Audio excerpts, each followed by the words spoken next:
Hello everyone, आज हम करेंगे क्लास 5 की ईवीएस की worksheet chapter number 6 soil erosion and conservation. Tick the correct answer. The wearing और carrying away of soil by the action of water और wind is called. मतलब कि soil पानी के थ्रू या विंड के थ्रू अगर जा रही है तो उसको हम क्या कहते हैं, उस एक्शन को हम क्या कहते हैं, उसको हम कहते हैं सॉइल इरोजन। दिस में लीड टू सॉइल इरोजन। कौन सा ऐसा फैक्टर है जिसकी वजह से सॉइल इरोजन हो सकता है? सॉइल इरोजन का मतलब होता है बंजर होना ज़मीन का, जिसमें आपकी कोई भी क्रॉप जो है वो ग्रोथ नहीं कर सकती अच्छे से। वो होता है डिफोरेस्टेशन की वजह से। डिफोरेस्टेशन मतलब होता है पेड़ों की कटाई। Soil is mostly conserved by. Soil को हम किस तरीके से बचा कर रख सकते हैं? एफोरेस्टेशन के थ्रू। एफोरेस्टेशन मतलब होता है जितने ज़्यादा हम प्लांट्स लगा सकते हैं उसके through. The Huangho River which changes its course every year is in। जो Huangho River है, जिसको सौरो रिवर भी कहा जाता है, रिवर ऑफ सौरो, वो कहाँ पर है? येलो रिवर भी कहा जाता है इसको, वो है चाइना में। Afforestation is a term which means, afforestation का मतलब होता है growing trees, planting trees. Next है fill in the blanks. Running water washes away soil off. जो रनिंग वाटर है, जो बहता हुआ पानी है, ठीक है, अपने साथ सॉइल को लेकर आता है। कहाँ से लेकर आता है? हिल स्लोप से। जब वो प्लेन एरिया में आता है, रिवर में आता है, तो वो क्या लेकर आता है? अपने साथ सॉइल लेकर आता है। Dash forces like wind, rain and running water helps in soil formation. ये जितने भी फैक्टर्स हैं, विंड, रेन और रनिंग वाटर, ये हैं नेचुरल फैक्टर्स, ये मैन मेड नहीं हैं। उनको हम क्या कहते हैं? आर्टिफिशियल कहते हैं। जो हमारे द्वारा बनाए गए हैं उनको हम क्या कहते हैं? आर्टिफिशियल। लेकिन ये तो नेचुरल फैक्टर्स हैं, ठीक है। Plants and trees hold the soil together by there. Plants और ट्रीज किस तरीके से सॉइल को बांध कर रखते हैं? वो रखते हैं रूट्स के थ्रू। स्टेम के थ्रू कभी कोई भी प्लांट नहीं रखता है, रूट्स के थ्रू रखते हैं। At places where strong winds blow, manure too is blown away along with the top soil. जहाँ पर बहुत ज़्यादा हवाएं चलती हैं, वहाँ पर सॉइल के साथ साथ जो मैन्योर होता है, खाद होता है, वो भी हवा के साथ बह जाता है, उड़ जाता है। तो क्या होता है? इससे भी सॉइल क्या होती है? इरोजन होता है। सॉइल इरोजन होता है, सॉइल बंजर हो जाती है।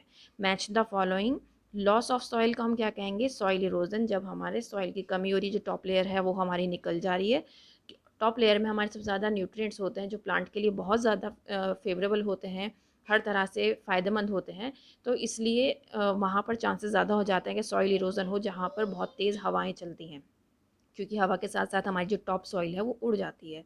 सौरो ऑफ चाइना किसको कहा जाता है? हुआंग हो, जिसको मैंने येलो रिवर भी बताया था। कटिंग डाउन ट्रीज मतलब जब आप पेड़ काट रहे हो तो डिफॉरेस्टेशन, और जब बहुत सारा पेड़ लगा रहे हो तो हम उसको कहेंगे एफॉरेस्टेशन। प्रोटेक्शन करना सॉइल की, उसको हम कहेंगे सॉइल कंजर्वेशन, ठीक है। Right short answers. What is meant bye soil erosion. Soil को बंजर होना इससे आप क्या मायने रखते हैं, क्या समझते हैं? Wearing down and carrying away of soil is called soil erosion. जब सॉइल की ऊपरी सतह उड़ जाती है, चली जाती है, उसको हम क्या कहते हैं? सॉइल इरोजन कहते हैं। ये ज़्यादातर नेचुरल और ह्यूमन फैक्टर्स दोनों तरीके से होते हैं। नेचुरल आपको पता है विंड वाटर की वजह से। ह्यूमन हो सकता है कि आप कहीं डेफोरेस्टेशन कर रहे हो या कोई ऐसी चीज़ कर रहे हो जिसकी वजह से हो रहा है सॉइल इरोजन। सॉइल कंजर्वेशन क्या होता है? What is soil conservation? The protection of soil against erosion. अगर आप उसको ज़मीन को बंजर होने से बचा रहे हो, सॉइल को बंजर होने से बचा रहे हो, तो उसको हम क्या कह रहे हैं? Soil conservation. और ये किस तरीके से कर सकते हो आप? ज़्यादा से ज़्यादा पेड़ लगाकर। What is meant by afforestation. Afforestation का मतलब होगा प्लांटिंग ऑफ ट्रीज या फिर growing of trees is known as afforestation. When is earth day celebrated every year. Earth day हम कब मनाते हैं? 22 अप्रैल को मनाते हैं, और ये हर स्कूल में सेलिब्रेट किया जाता है।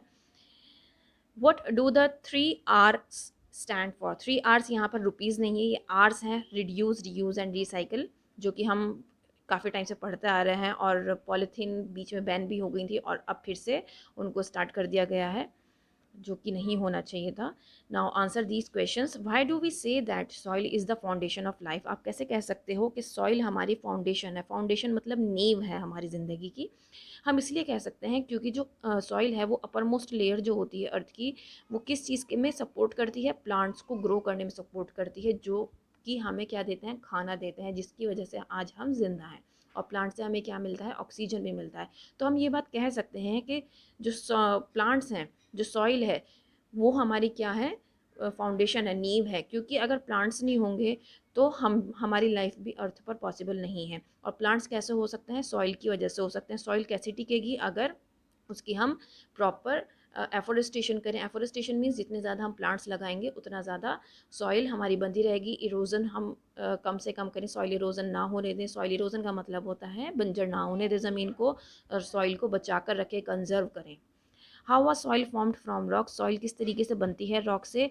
बिलियंस ऑफ ईयर्स लग जाते हैं रॉक से सॉइल को बनने में। The rocks broke into smaller pieces. Rock क्या होती है? जो रॉक मतलब पहाड़, जो पहाड़ होते हैं वो पहले टूटते हैं छोटे टुकड़ों में, फिर छोटे से और छोटे टुकड़ों में हो जाते हैं, और इतने छोटे टुकड़ों में टूट जाते हैं कि वो फिर विंड के साथ, वाटर के साथ बहना शुरू हो जाते हैं। और जब विंड और वाटर के साथ जब दो पत्थर बह रहे हैं आपस में, तो वो आपस में उनमें रगड़ भी होती है बहुत ज़्यादा। वो जब एक दूसरे से टकराते हैं तो उससे भी क्या होता है, वो और ज़्यादा छोटे टुकड़ों में टूटते चले जाते हैं, जिसकी वजह से क्या होता है, जो टाइनी पार्टिकल्स होते हैं, जो छोटे छोटे टुकड़े होते हैं, वो सॉइल में कन्वर्ट हो जाते हैं। लेकिन इस पूरे प्रोसेस को बहुत ज़्यादा साल लग जाते हैं कन्वर्ट होने में, सॉइल में कन्वर्ट होने में। How does water act as an agent of soil erosion? Water किस तरीके से एक एजेंट का वर्क करता है सॉइल इरोजन में? In deserts and semi desert region, due to strong winds, the topsoil and manure blown away, due to which the roots of plants lose their soil cover and the plants die. अब क्या होता है, जो desert और semi desert reason होते हैं, desert मतलब जहाँ पर बिल्कुल सूखा होता है, रेतीला मैदान होता है। सेमी डेजर्ट मतलब जहाँ पे रेतीला भी होगा, नॉर्मल भी होगा। वहाँ पर क्या होता है, स्ट्रॉन्ग विंड्स चलती हैं, बहुत तेज़ हवाएं चलती हैं, जिसकी वजह से जो टॉप लेयर होती है सॉइल की वो, और उसके साथ मैन्योर मतलब क्या होता है, खाद, जो खाद होती है वो उड़ जाती है हवा के साथ, जिसकी वजह से क्या होती है, जो रूट्स होती हैं प्लांट्स की, वो अपना सॉइल कवर खोने की वजह से लूज़ हो जाती है। सॉइल कवर मतलब जो टॉप लेयर थी उसकी वजह से वो क्या हो गई, लूज़ हो गई, जिसकी वजह से प्लांट जो है मर जाता है। Why do some rivers change their course? कुछ रिवर्स अपना कोर्स क्यों चेंज कर देती हैं? Rivers coming down the hill carries a lot of mud with it. जो ऊपर से हिल्स पे से आ रही हैं, पानी आ रहा है, वो रिवर्स में आके मिलता है, और उसके साथ बहुत सारी मड होती है, मिट्टी होती है। जब वो प्लेन्स में आती है तो रिवर का जो फ्लो होता है वो धीमा हो जाता है। तो इसकी वजह से क्या होता है, जो सॉइल का कुछ पार्ट होता है वो वहीं रास्ते में रह जाता है, क्योंकि जो बहाव है वो थोड़ा कम हो गया है, तो वो अब जो मड आया है ऊपर से वो धीरे धीरे कम होता रहेगा, जिसकी वजह से जो सॉइल है वो धीरे धीरे अपना जो कोर्स है वो चेंज करती रहती है। और इसका एग्जाम्पल है येलो रिवर का, जो चाइना में है, जो कि हुआंग हो भी कहते हैं हम जिसको। How is man responsible for soil erosion? Man किस तरीके से रिस्पॉन्सिबल है सॉइल इरोजन के लिए? Since we know that roots of trees and plants hold the soil together. क्योंकि हम जानते हैं जो रूट्स हैं ट्रीज़ की और प्लांट्स की, वो सॉइल को बांध कर रखती हैं। तो ह्यूमन बींग्स क्या करते हैं, रेगुलरली कट कर रहे हैं ट्रीज़, जिसकी वजह से ये क्या हो रहा है, सॉइल इरोजन हो रहा है। प्लफिंग ऑफ हिल स्लोप्स, अगर वहाँ पर प्लफिंग करेंगे हिल स्लोप्स में तो भी एक बहुत बड़ा रीज़न है कि सॉइल इरोजन हो सकता है। अगर हम कैटल्स को बहुत ज़्यादा घास चराएंगे तो भी सॉइल इरोजन होता है। List 3 ways by which soil can be conserve. 3 ways बताइए जिससे हम सॉइल को बचा सकते हैं। After harvesting and before raising the next crop, fields lie bare, मतलब फील्ड्स को खाली छोड़ना चाहिए फसल काटने के बाद और दूसरी फसल लगाने से पहले। फार्मर्स को कवर क्रॉप्स को लगाना चाहिए, जैसे कि ग्रास है, क्रीपर्स है, जिससे क्या होगा, आपकी जो सॉइल है वो बंजर होने से बचेगी, और आपके जो सॉइल पार्टिकल्स हैं वो आपस में मिलकर रहेंगे, जिसकी वजह से हवा के साथ वो बहेगी नहीं, जो टॉप लेयर है। एफोरेस्टेशन करना चाहिए। एफोरेस्टेशन का मतलब होता है जितनी ज़्यादा आप प्लांट्स लगा सकते हैं उतने ज़्यादा आप प्लांट्स लगाइए। Ramu the gardener is trying to pull out weeds, however, he has to apply great force. Why do you think he has to apply so much force? Ramu एक गार्डनर है जो कि वीड्स को निकालने की कोशिश कर रहा है, लेकिन उसको बहुत ज़्यादा फोर्स लगाना पड़ रहा है। तो ये क्यों हो रहा है? वीड्स क्या होते हैं, पहले तो आपको ये पता होना चाहिए। वीड्स होते हैं जो अननेसेसरी प्लांट्स जो उगाते हैं ना, साइड में आपने देखा होगा ग्रास वगैरह आ जाती है, कुछ प्लांट्स आ जाते हैं, तो उनको हम क्या कहते हैं, अन वीड्स कहते हैं। तो वो जो गार्डनर है वो उनको रिमूव करने की कोशिश कर रहा है, लेकिन कर नहीं पा रहा है। तो ऐसा क्यों हो रहा है, हमें ये बताना है। He has to apply so much force to pull out weeds because weeds are deep rooted. जो वीड्स हैं वो बहुत ज़्यादा गहराई में है उनकी रूट्स, इसकी वजह से उसको बहुत ज़्यादा फोर्स लगाना पड़ रहा है। तो गार्डनर क्या करेगा, वो किसी चीज़ की हेल्प ले सकता है।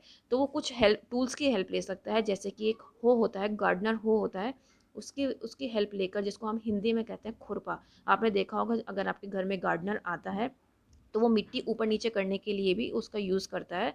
तो वो उस टूल की हेल्प से वीड्स को निकाल सकता है बहुत आसानी से।